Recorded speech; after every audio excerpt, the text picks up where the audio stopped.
Alright, so I've generated some inner dialogue on the Tumblr community over my last video called The Kindness Project. And Zach Wolk, he actually responded to that video with the following. I'm going to read what he had to say. He says, I think there is a missing link here in regards to the intention behind the Kindness Project, the darker side of dogma that prevents kindness across a perceived barrier. I would like to see a video on the dogma that people feel they need to embody to belong to a specific religion or any collective.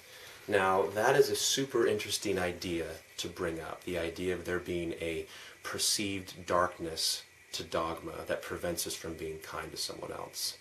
One of the reasons why I think that is so interesting is that it indirectly raises the question of which doors, symbolically speaking, need to remain open versus which doors need to remain enclosed and locked.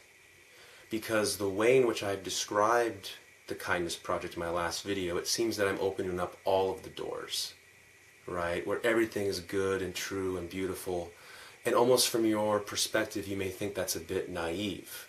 You know, I'm being just helplessly, futilely romantic, yet reckless at the same time, because now we're right back to the sliminess of interpretation. We don't all agree upon what is good and true and beautiful and virtuous and lovely, and hence the erection of dogma that states that there should be walls that separate the sacred from the profane. And the moment that those walls are erected, we're right back to our mudslinging conflict, our divisions, our wars, our vitriolic hate speech. That's the dark side of dogma. That's the risk of dogma that I think that Zach is referring to. But, and this is a big but, there is a paradoxical stickiness that we're not considering. And that is this. We are at a crossroads. And the gatekeeper at the crossroads is asking us a question. And the question is this. Ought there to be walls that separate the sacred from the profane?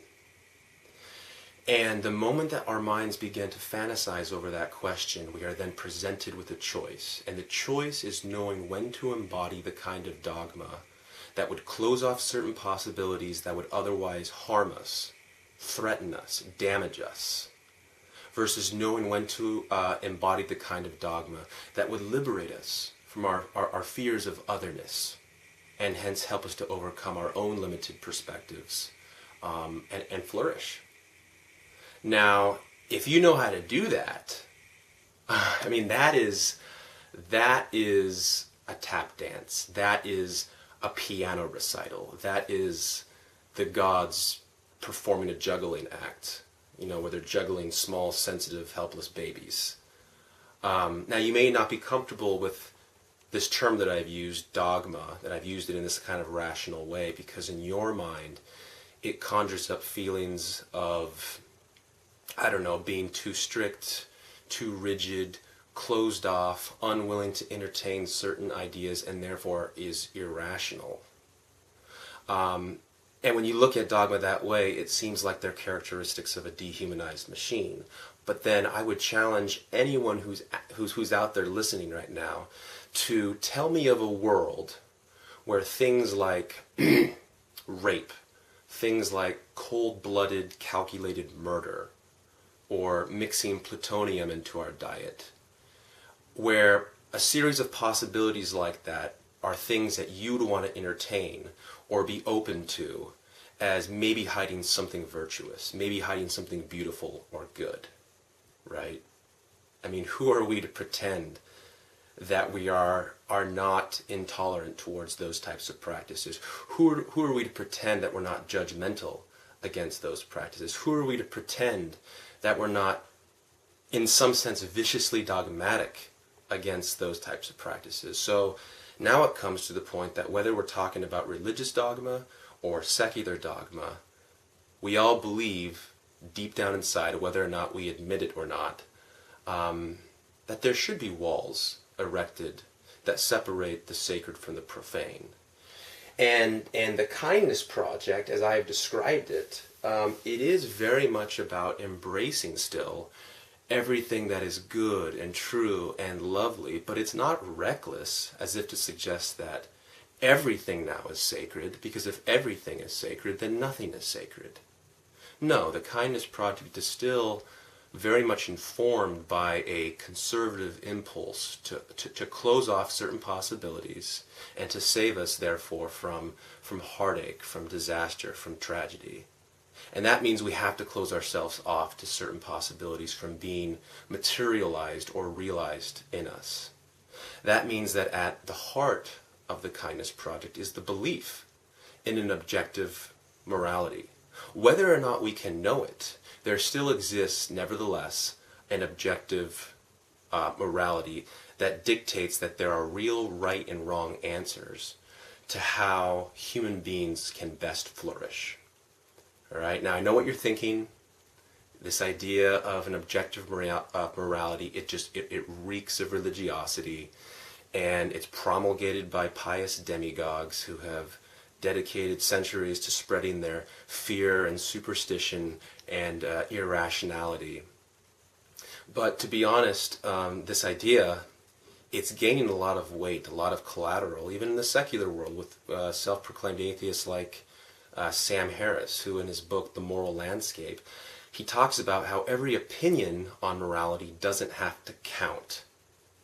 In other words, we don't have to respect and tolerate vast differences on notions of human well-being any more than we have to respect and tolerate vast notions on the clear distinctions of, say, food and poison.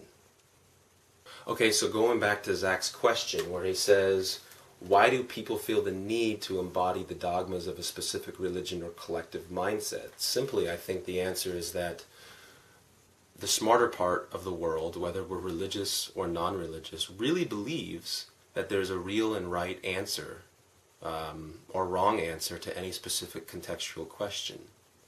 And those people then want to congregate together and form a circumscribed unity of well-being where they're upholding the standards of capital M morality. Now, that's not to say that we've figured out how to do that yet. We're still far a ways away from that. But that's the goal of the Kindness Project, right? It's still evolving. It's still being conceptualized. It's still en route.